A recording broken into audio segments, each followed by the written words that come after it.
తెలంగాణ ముఖ్యమంత్రి రేవంత్ రెడ్డి దావోస్ పర్యటన విజయవంతంగా ముగిసింది. తెలంగాణలో పెట్టుబడులే లక్ష్యంగా ఆయన పర్యటన సాగింది. అనేక మంది పారిశ్రామికవేత్తలను కలుసుకొని తెలంగాణలో పెట్టుబడులు పెట్టాలని రేవంత్ రెడ్డి ఆహ్వానించారు.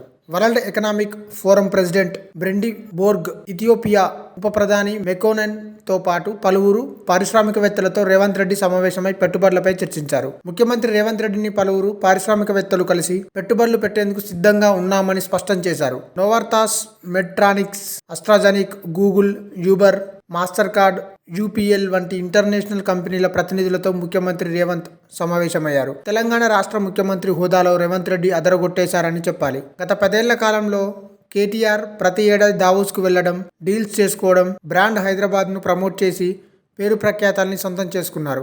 దీంతో రేవంత్ సర్కార్ ఏర్పాటైన వేళ మాజీ మంత్రి కేటీఆర్ మాదిరిగా మ్యాజిక్ చేసే అంత సత్తా ఉందా అన్న సందేహాలు వ్యక్తమయ్యాయి. దావోస్కు వెళ్లిన వేళ తెలంగాణ రాష్ట్రానికి సంబంధించి పెద్దగా అంచనాలు లేవని చెప్పాలి. ఇదే సీఎం రేవంత్కు ఇప్పుడు కలిసి వచ్చేలా చేసింది. తన దావోస్ పర్యటనలో భాగంగా భారీగా ఒప్పందాలు చేసుకోవడంలో రేవంత్ తన సత్తా చాటారని చెప్పాలి. మొత్తం 37,870 కోట్ల మేర డీల్స్ జరిగాయి. ఇందులో 12,400 కోట్లతో అదానీ గ్రూప్ తెలంగాణ రాష్ట్రంలో కార్యకలాపాలకు ఓకే చెప్పేసింది. స్కిల్ వర్సిటీ ఎనర్జీ ప్రాజెక్టుల మీద అదానీ ఆసక్తి చూపింది. పంప్డ్ స్టోరేజ్ ప్రాజెక్టుల ఏర్పాటుకు జేఎస్డబ్ల్యూ నియో ఎనర్జీ ముందుకు రాగా, గోడి ఐడియా సంస్థ ఆధ్వర్యంలో బ్యాటరీ సెల్ తయారీ యూనిట్ ఒప్పందం జరిగింది. డేటా సెంటర్లను విస్తరిస్తామన్న ప్రతిపాదనతో వెబ్వర్క్స్ సంస్థ ముందుకు రావడం లాంటి సానుకూల పరిణామాలు చోటు చేసుకున్నాయి. మొత్తంగా దావోస్ టూర్లో సీఎం రేవంత్ అదరగొట్టేశారని చెప్పాలి.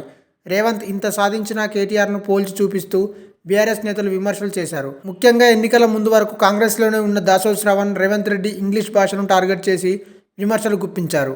అయితే ఓ రాష్ట్ర సీఎంకు ఇంగ్లీష్ భాష అనివార్యమే అయినా సరైన ఇంగ్లీష్ మాట్లాడలేకపోవడం వల్ల తెలంగాణను ప్రపంచం తక్కువగా చూసే ఛాన్స్ లేదు. తన విజన్ ఏంటో మాత్రమే చూస్తుంది.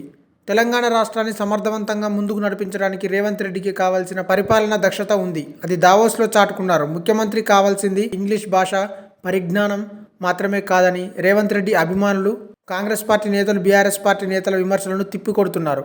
రేవంత్ తీసుకొచ్చిన పెట్టుబడుల్ని సగర్వంగా చూపిస్తున్నారు.